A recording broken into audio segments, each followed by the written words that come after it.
নমস্কার বন্ধুরা, কেমন আছেন সবাই? আমার রান্নাঘরে আপনাদের স্বাগত। আমি আজকে চিকেন রেজালা করে দেখাবো। আমার গলাটা একটু বসে গেছে গরম ঠান্ডায়, আমি তার জন্য ক্ষমা প্রার্থী। আমি চিকেন নিয়ে নিয়েছি প্রায় 1.5 কিলো। চিকেনের পিসগুলো একটু বড় বড় নিতে হবে। আমি লেগ পিস নিয়েছি, আপনারা যে কোনো পিস দিয়ে করতে পারেন। এর মধ্যে আমি দিয়ে দিচ্ছি পরিমাণ মতো নুন,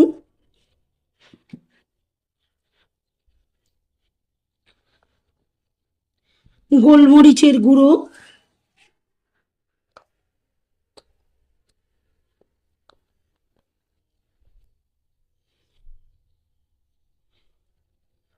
দিয়ে দিলাম পরিমাণ মতো গোলমরিচের গুঁড়ো,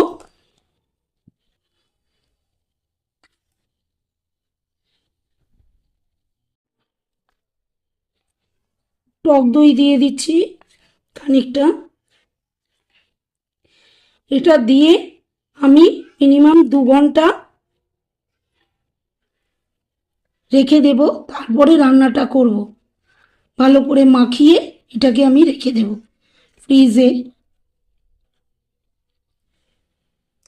মাংসটাকে আমি দই দিয়ে মাখিয়ে নিয়েছি। এরপরে এর মধ্যে দিয়ে দিচ্ছি খানিকটা আদা রসুন বাটা। খানিকটা দিলাম আর খানিকটা রেখে দিলাম পরে রান্নার জন্য।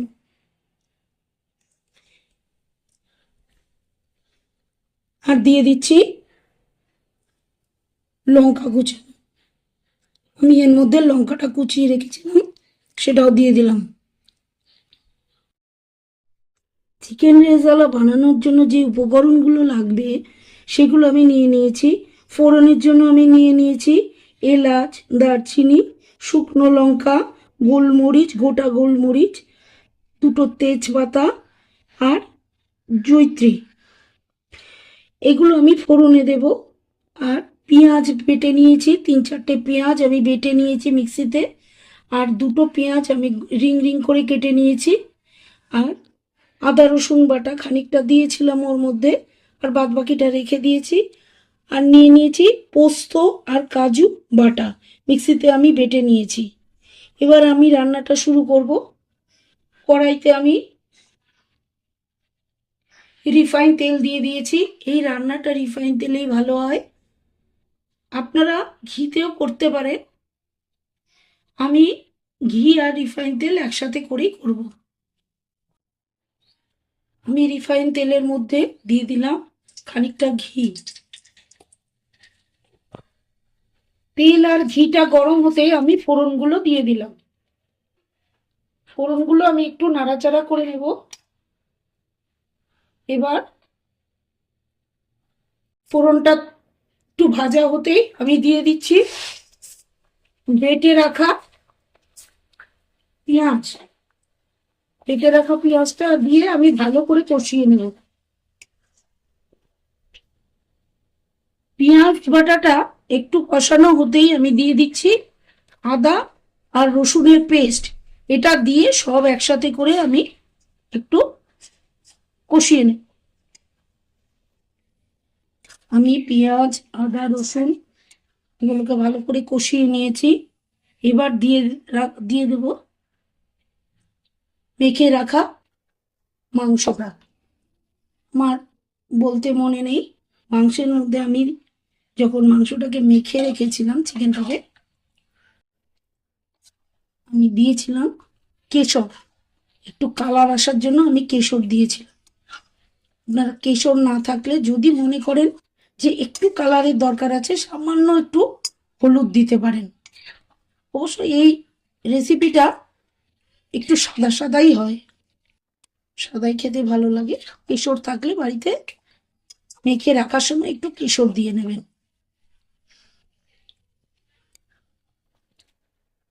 দেখুন মাংসটা একটু কষানোর পরে আমি এর মধ্যে দিয়ে দিচ্ছি বেটে রাখা পোস্ত আর কাজুর পেস্ট।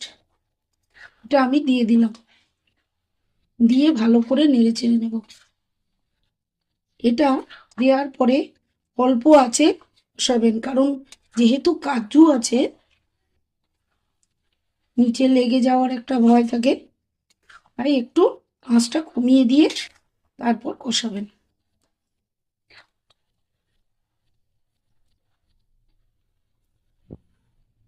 এরপরে আমি দিয়ে দিচ্ছি ফাটিয়ে রাখা, খুব ভালো করে ফাটিয়ে রেখেছিলাম বাদ বাকি টক দইটা আমি এর মধ্যে দিয়ে দিলাম।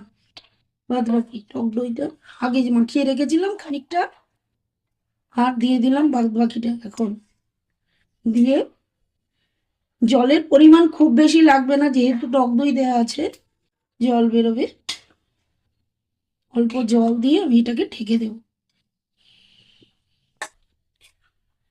টক দইটা দিয়ে দেওয়ার পরে টক দইয়ের বাটিতে অল্প জল নিয়ে বাটিটা ধুয়ে আমি দিয়ে দিলাম, দিয়ে আমি ঢাকা দিয়ে দেব। এটা 10-15 মিনিট সেদ্ধ করতে দেবো।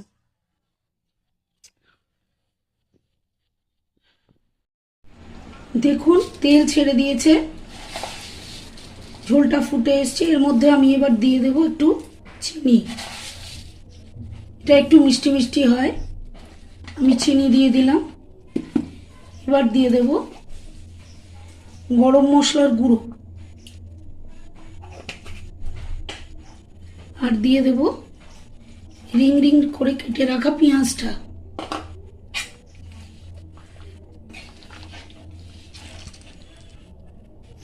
এবার দিয়ে দেব 1 চামচ কেওড়া জল, আর দিয়ে দেব একটু ঘি, দিয়ে একটু সামান্য ফুটিয়ে আমি নামিয়ে নেব।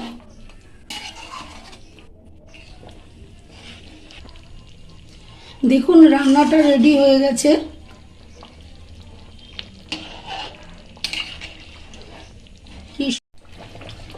এটা রেডি হয়ে গেছে, কি সুন্দর কালার এসেছে। আপনারাও এইভাবে রান্না করে খান। এই চিকেনের আইটেমটা রুটি, পরোটা, নান, লাচ্ছা পরোটা, ফ্রাইড রাইস, যে কোনো কিছু দিয়ে খুবই ভালো লাগবে।